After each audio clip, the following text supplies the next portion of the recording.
Well, Bishop Harry Jackson is a good friend, and he's also the senior pastor of Hope Christian Church, and he's bishop of the International Communion of Evangelical Churches.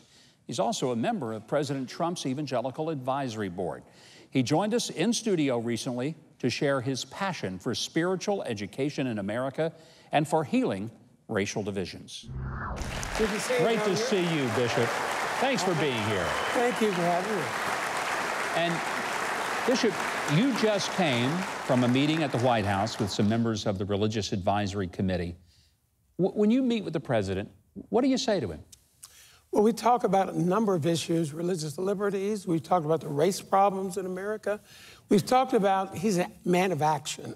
We've talked about how do you really begin to make a difference for the last, the least, and the lost in our culture. A lot of politicians have the window dressing of inviting some ministers in and, you know, doing the photo. And I was going to ask, does he actually listen to what you guys say? I think if you think about things like DACA and many of these other issues that are really thorny in this time, the compassion that you hear him express oftentimes has been watered by that evangelical counsel. And he's results-oriented, kind of really focused business guy. Really, that's what we need if we're going to make permanent change. Obviously, a lot of your life has been spent trying to bring racial reconciliation. Yes. Do you see the president as a person who is in any way racist? He is not a racist. And we got to make sure that we remember one thing, Governor, and that is that in Charlottesville, when everybody got upset, Mr. Trump did not create 400-year history of racism in America. In fact, he did not aggravate or create any problems in Virginia. So everybody wants to blame somebody, but it's time for a man like Mr. Trump to take positive action, and he's open to hear about how can we change this?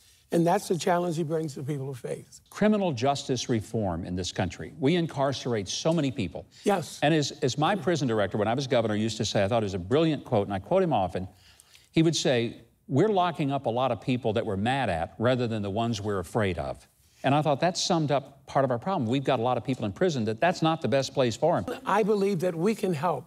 I believe what has to happen is that when people re-enter the culture, every one of our states has a slightly different set of laws. Some give a little bit of money and no time to transition. Some give more time to transition. What if every church in America adopted several returning citizens and said, hey, we're going to help you with your family. Hey, we're going to coach you. We're going to help you get through addiction issues. We're going to help heal your life and make you a productive citizen returning home. Bishop, it's been 50 years since Dr. Martin Luther King Jr. was assassinated in Memphis. A lot of progress, I mean, I think by anybody's standard has been made. Yes. But we're not all the way there yet. No. Where do we need to go and how do we get there? Well, in America, we've got to recognize that in King's Day, all black people, more or less, were poor. Remember, the Memphis issue was about garbage workers saying, I am a man.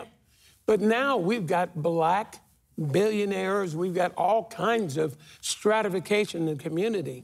We need not a safety net. I believe we need more like a trampoline, something that you get a person a chance to bounce off the bottom, back into life, but also there's going to have to be a ladder to climb so that there are businesses that are formed in urban area. So we need a two-pronged strategy, not just the old advocacy for the poor, but also that strategy for minority, black and brown business owners.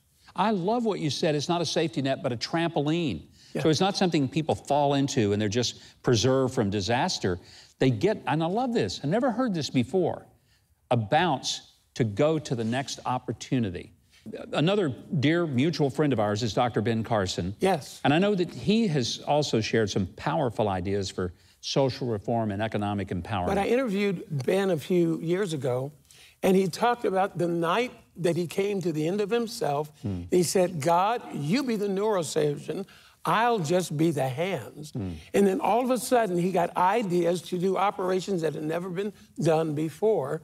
I believe he needs grace to articulate what he's seeing, But I believe that same inspiration, that same godly spark that is in him is going to operate in some of these tough problems. Well, I want to say you have been, continue to be, a true leader in racial reconciliation and trying to bring hope to people who have not been able to have it before. My deep thanks to Bishop Harry Jackson.